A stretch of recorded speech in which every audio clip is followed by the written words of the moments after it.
তোমরা নিশ্চয়ই ক্লার্কশিপের 4টা শিফটের প্রশ্নপত্র দেখে নিয়েছো এতক্ষণে। আজকে আমরা কথা বলবো কোশ্চেন কেমন হয়েছিল, এই কোশ্চেনগুলোকে তোমরা কোথায় কাজে লাগাতে পারবে এবং পরবর্তী পরীক্ষাগুলোর ক্ষেত্রে তোমাদের জন্য জেনারেল স্ট্র্যাটেজি কী হতে পারে। পরীক্ষা কেমন হয়েছে সেটা সবথেকে ভালো বলতে পারবে তোমরাই, যারা পরীক্ষা হলের ওই প্রেসারের মধ্যে পরীক্ষা দিয়েছো। বাইরে থেকে অ্যানালাইসিস করা বা কোশ্চেন দেখা আর পরীক্ষা হলে বসে পরীক্ষা দেওয়া, এই দুটোর মধ্যে বিস্তর পার্থক্য আছে। তা সত্ত্বেও কোশ্চেন দেখে যেটা মনে হয়েছে, math, calculative, time taking, lengthy, at last moderate, এইভাবেই অঙ্ক কোশ্চেনটা হয়েছে। কারণ কি, আগের বারের কোশ্চেনের সঙ্গে এবারের কোশ্চেনের প্যাটার্ন হয়তো 80% 90% সেম, কিন্তু কোশ্চেনগুলো একটু লেন্দি এবং ক্যালকুলেটিভ হওয়ার জন্য করতে একটু সময় বেশি লেগেছে। যাদের বেসিক ক্লিয়ার আছে তারা ভালো করেছে, 25 থেকে 30ও এটা করা গেছে। আলটিমেটলি মোটের উপর math moderate shift wise, English moderate two hard. কারণ কি, প্রিভিয়াস ইয়ারে যা কোশ্চেন এসছে, যে প্যাটার্নে কোশ্চেন এসছে তার সঙ্গে এবারের কোশ্চেনের বিস্তর পার্থক্য আছে এবং আগের বারের তুলনায় অনেক বেশি কঠিন কোশ্চেনই এসছে এইবারে। তো এবারে আমার ইংলিশটা মডারেট টু হার্ডই মনে হয়েছে। আর জিএসের ক্ষেত্রে স্ট্যান্ডার্ড টু মডারেট, কারণ কিছু কোশ্চেন জানা ছিল, কিছু কোশ্চেন অজানা ছিল। যারা সারা বছর পড়েছে তাদেরও কিছু ক্ষেত্রে অসুবিধা হয়েছে। সেই জন্য জিএসটা স্ট্যান্ডার্ড টু মডারেট হয়েছে। আগেরবারের বা আগের পরীক্ষাগুলোর স্ট্র্যাটেজিকে যেখান থেকে এসছে, যেভাবে এসছে, সেটাও অনেকটা ফলো হয়নি।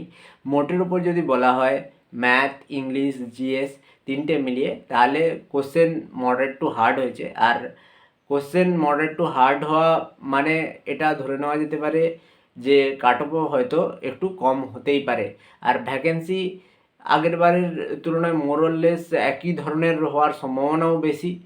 সেক্ষেত্রে কাট অফ যদি কম হয় তো সবার জন্যই ভালো। আর অ্যান্সার কি বা ইন্ডিভিজুয়াল ওএমআর শিট এটা বেরোলে আরও ব্যাপারগুলো ক্লিয়ার হবে। এবারে বলি যে এই কোশ্চেনটা কোথায় কাজে লাগাতে পারবে। ম্যাথে, বিশেষ করে ম্যাথের যে কোশ্চেনগুলো এসেছিলো, সেই কোশ্চেনগুলো তোমরা মিসিলিনিয়াসের ডেসক্রিপটিভ যে ম্যাথ আছে সেটার জন্য প্র্যাকটিস করতে পারো। খুব ভালো ভালো কোশ্চেন আছে এবং ডেসক্রিপটিভে যেহেতু লিখে লিখে অঙ্ক করতে হয়, সেক্ষেত্রে এই কোশ্চেনগুলো খুবই সুন্দর আছে। এই কোশ্চেনগুলোকে লিখে লিখে তোমরা প্র্যাকটিস করতে পারো এবং খুবই বেনিফিশিয়াল হবে বলে আমার মনে হয়।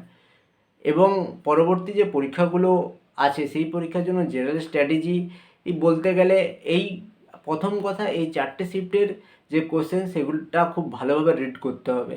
কারণ কি, যারা একটা শিফট দিয়েছো বাকি 3টে শিফটের কোশ্চেন সলভ করো, কোথায় আটকাচ্ছে দেখো। এই 4টা শিফটের কোশ্চেন একটু অন্য ধরনের হয়েছে, সেই জন্য এই 4টা শিফটকে ভালো করে রিড করতে হবে, দেখতে হবে যে কীভাবে কোশ্চেনগুলো এসছে। সেক্ষেত্রে ম্যাথের ক্ষেত্রে যদি বলা হয়, ম্যাথের ক্ষেত্রে বেসিক আরও ভালোভাবে ক্লিয়ার করতে হবে। না হলে পরবর্তী ক্ষেত্রে যদি এই ধরনের লেন্দি কোশ্চেন আসে বা ক্যালকুলেটিভ কোশ্চেন আসে, সেক্ষেত্রে একটু বেশি সময় লেগে যাবে করতে। সেই জন্য বেশ খুব সুন্দরভাবে ক্লিয়ার করতে হবে। দ্বিতীয়, ইংলিশের ক্ষেত্রে আরও বেশি জোর দিতে হবে, মক আর অ্যানালাইসিস আরও বেশি করে করতে হবে। আর পিএসসির পরীক্ষার ক্ষেত্রে আর্টিকেল, প্রিপোজিশন, নাউন এগুলোর উপরে বাড়তি নজর দিতে হবে, বাড়তি জোর দিতে হবে, যাতে পরবর্তী পরীক্ষাগুলোতে ভালোভাবে হ্যান্ডেল করা যায় কোশ্চেনগুলোকে। জিএসের ক্ষেত্রে জিএস সারা বছর পড়তে হবে এবং রিসোর্সকে লিমিটেড করে সেই রিসোর্সকে বারবার রিভাইজ করতে হবে, খুঁটিয়ে খুঁটিয়ে পড়তে হবে।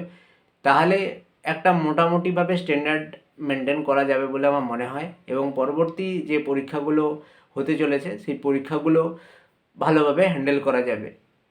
তোমাদের যদি কোনো প্রশ্ন থাকে অবশ্যই কমেন্ট বক্সে করতে পারো। আর এরকম ভিডিও পেতে অবশ্যই চ্যানেলটা সাবস্ক্রাইব করবে। ধন্যবাদ।